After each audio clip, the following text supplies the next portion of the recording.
Hi, and welcome to this week's Friday wrap-up. How does a sales manager find their job rewarding when they have expectations of a high-performing team, but their team are exhibiting behaviours that result in low-performing? So we discussed this on my blog post this week, and there's a lot of interaction where people were talking about coaching skills and consistency and all those wonderful things, which are absolutely ultra important. I want to take it a different angle, I guess, in this week's video. And that is what's really important is we know that results and relationships, results from the team, relationships with the team. And we can take it from two angles, one which is process and one which is people. So when we talk about having an underperforming team, there is a process that you would go through your human resource department or your association or whatever external resource you have that is going to keep you on the right track from a legality perspective.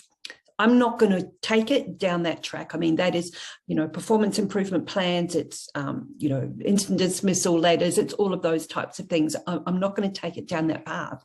The path that I would like to take it down, though, is the people path. And how can you know that you have done absolutely everything in your power as a sales manager to, I guess, hold your team accountable or have this approach which is both empathetic and accountability based, where the team won't walk all over you. Because what I'm seeing at the moment with a couple of clients is the tail is wagging the dog. And this is just not on, when your sales team are running rings around you as a leader. And so I want you to consider a couple of different things so that you can find your job more enjoyable as well. And that is to identify how you want to show up as a leader. Okay, there's a lot of things, and we've talked about, the hidden fears that we all have, fear of not being enough, fear of wanting to be liked. What is it that you believe is holding you back in your ability to step up to a different level of leadership?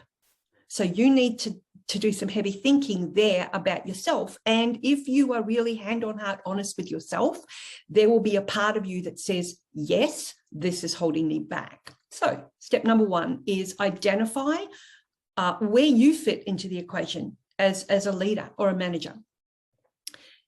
Secondly is really identify what the company stands for. What are the values of the company that, there are two cultures. One is what you tell the world and the other is what really happens inside the business. So what is that, what are the values of the company and why are they important? Okay, how do you as a leader and your peers, your other leaders within the company, what do those values actually mean? How do you see those values being lived? I mean, that's another conversation that needs to be had. And third is identifying the values of your team, your people in your team. So how do you do that? And why is this so important? Well, the thing is, let's just say one of my clients at the moment is new into a sales management role. And they've just hired a new person. And on day one, that new salesperson has said, one thing I don't like being micromanaged. Now, that particular sales manager then went on to justify the process. Now, that's not really identifying or unearthing anything that is going to be beneficial. So my advice was, I was curious as to what might have happened if that sales manager said, okay, tell me, what does micromanagement look like to you? And so you're understanding what micromanagement looks, in this particular instance, looks like to that person. You're not chasing, going down a rabbit hole of what you assume it to mean. The same thing we do with our clients, with salespeople. So we really need to check ourselves and to make sure that we question and we just go that little bit deeper with our questions to find out what our people mean. And this then leads us to identifying what's important to that salesperson. So what's important to you about your role? And really start to identify the values of that person. It could be, you know, less involvement. Okay, great. Well, what does that look like? It means that I expect to only kind of call in once a month, you know.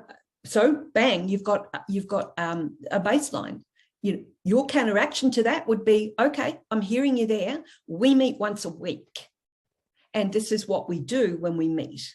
And we get agreement on why that is such an important component to that particular person meeting their goals. So identifying what's important to your salespeople and eliciting their values is a skill. And that is a coaching skill. And this is why I believe that the psychology and identifying how to be a coach, a transformational coach, in addition to being a sales coach and a deal coach, is super important today for you to not just get the most from your team and your business, but to also get total fulfillment from your role. So look, I hope this has helped a little bit. I want you to think about things differently. That's what these sessions, these videos are all about. And I'm hoping that today you can share with me what it is that what specifically resonated with you today from today's session. So look, on that note, have an amazing weekend and look forward to my newsletter format next week. Yes, I'm jumping on the LinkedIn newsletter format bandwagon. Have a great weekend and we will see you soon. Bye for now.